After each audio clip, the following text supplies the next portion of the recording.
Hi there. Mike, I just wanted to ask you quickly to explain this conversation that we're going to be having over the next few weeks around the experience recovery series we want to talk about. Yeah, I guess like everyone else, Dave, what we've been experiencing is there's a lot of chit chat about what's going to happen about when we come back. And so I was just thinking it'd be a really good idea if we could come up with a series of very short, bite size, 10, 15-minute interviews with some key people and just have a general discussion. There's so many good discussions happening on LinkedIn and offline that perhaps if we could bring one or two of those online and record them, put them up on YouTube, then some interesting stuff and conversation may come out of them.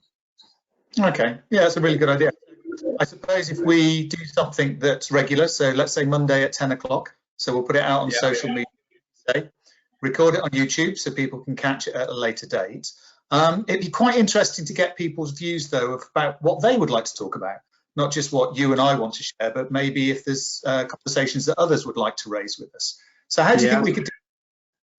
No, I think that's a good idea. So we'll ask people for their own ideas. I mean, I've got a couple of my top two, I guess, would be first of all around that experience, and particularly the digital experience.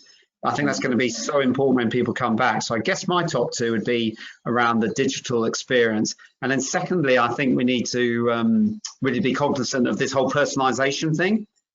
So I'd be really interested in finding someone who knows a lot about delivering personalized experiences, because if we're going to attract people back into our sites, physically and also virtually, digitally, then I think we're going to really have to address that whole personalization issue. What about yourself? Any ones that sort of stand out for you?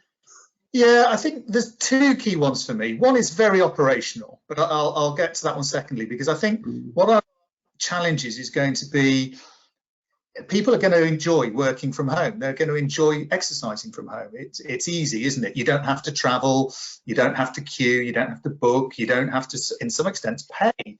You don't have to get changed, you don't have to use the showers, etc., etc. So I think what I'd like to do is work out what's the type of messaging and the PR stuff that we can talk about to try and encourage both those that did use us before and those that have never considered to use us to take part in the activity. And the second one is very practical. I think it's all about cleanliness, and I think that's going to be a key driver going forward. So I'd like to do talk about something around cleanliness and how we can make sure that we're really demonstrating to our customers that we're taking it seriously and we're really trying to make a difference to our cleanliness standards. And do you think cleanliness, because when people come back, they're going to be more aware of cleanliness than they were before? Personally, I think people were all aware, we just ignored it a little bit. We've always made excuses, but I do think it'll be one of those things that will differentiate organizations. If they can go out there and almost link my two subjects together, the PR, the messaging, and the actual physical cleaning. So simple stuff, like videoing the team doing a deep clean so people can see that they're taking it seriously, that type of stuff.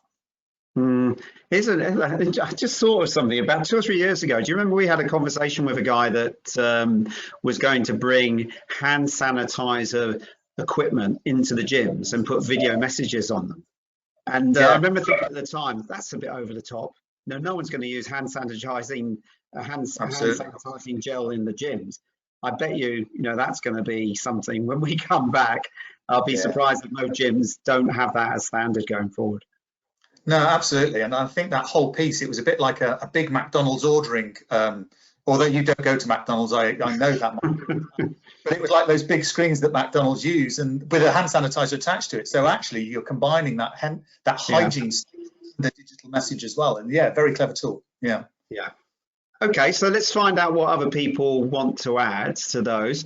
We'll both have a think about the sort of people that would be great, and we'll have the conversation between the two of us and the guests, record it and put it up on YouTube. I've got the perfect name, Monkhouse on Monday. I knew you were going to do that to me. Okay, that's absolutely fine. So for all of those of you that have watched this, thank you. Monkhouse on Mondays will start next week, where we'll hopefully launch our first subject matter. But if you have got any ideas, if there's anything you'd like us to talk about, just put a comment on the social media and we'll do something with it. We'll get back to you and we'll try and organise that conversation topic. Okay? Excellent. Look forward to it, Dave. Cheers, Mike. Take care. Bye.